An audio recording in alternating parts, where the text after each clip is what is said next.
Grew up in a small town. You trust everything you hear, and your word is all you have.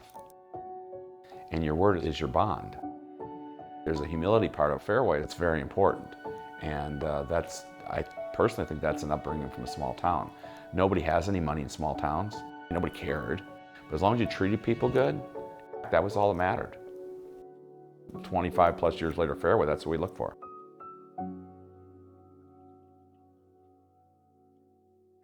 High school picture, I know, it's hard to imagine. I get that.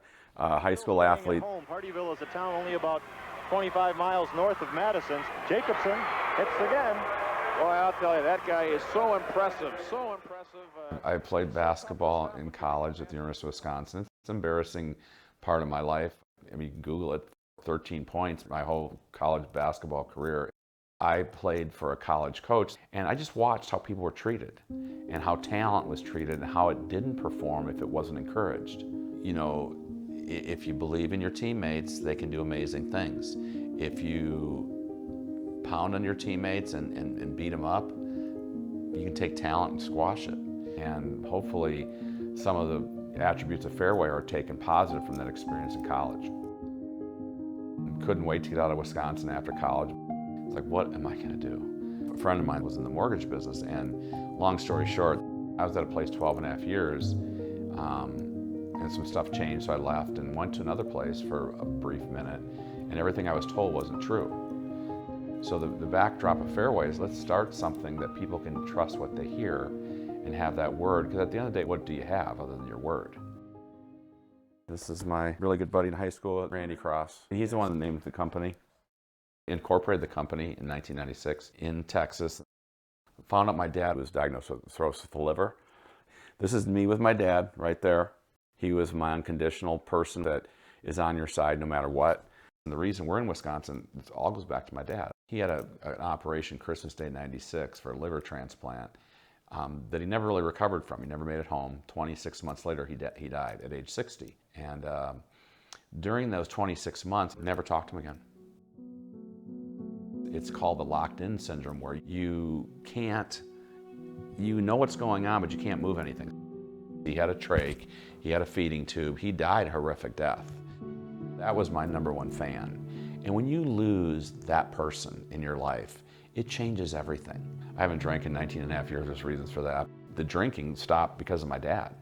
If I do nothing else in my life but break the alcoholism deal, at least it stopped this generation. I wanted to break the pattern for my family. The way we set up Fairway was really the outside in. The outside in meaning you start with the branch first, you start with the originator first. How can he or she have a 10 experience every day?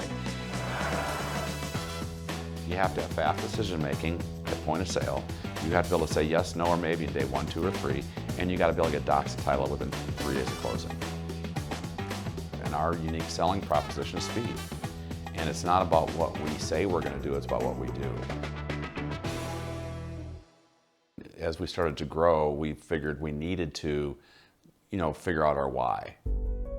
Personally, I always knew the why from the very start of Fairway, but we wanted to get it on paper.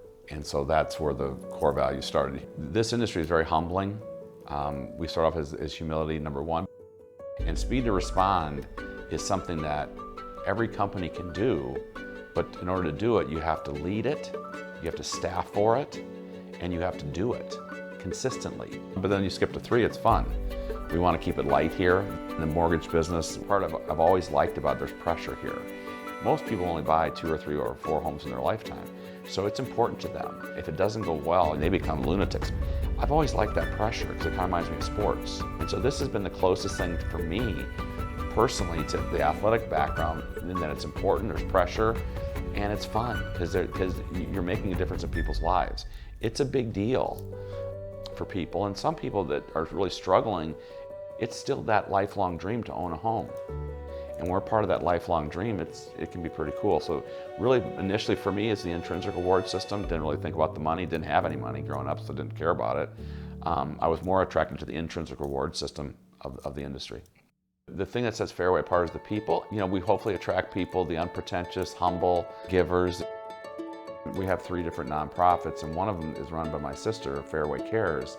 Whenever somebody has an extreme loss or has going through something, we send packages, we do grants for them, we just do stuff for them that hopefully cheers them up a little bit. Yeah, the other one is the Fairway Foundation. That's more internal. That's more, there's a hurricane, there's a tornado, their family's been devastated by this. And then another one is all centered around veterans. And we call it American Warrior Initiative. And we want it to be about the veterans. And last year, they gave away 100 service dogs.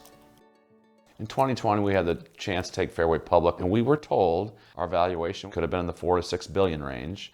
And when you're a small town kid from a little town and you own 55% of a place, you know, it can be interesting to take a look at that. But then the further we went, we looked at some of the things we would have to take away. And when we learned what we'd have to take away, it was an immediate decision to say no. We started a coaching company 5 years ago. We got 1,600 people being coached internally. We help Fairway Ignite financially each year, and that coaching company is a big part of driving some successes we're having today. We wouldn't be able to do that. We do annuities for people when they get to a retirement point that costs us X. We wouldn't be able to do that. One of the things we did that we wouldn't be able to do if we were a public company is in 2020, March, when the pandemic first hit, we made the decision to buy cardiovascular equipment for people that had been at Fairway over a year. That spend is now just under 20 million, and it's probably one of the best things we've done just because people use them, and it's important for people to stay healthy. The fun stuff that we think makes Fairway special, present this house to you, Kevin, we would not be able to do. So once we learned what we couldn't do, we said we're not going to do it.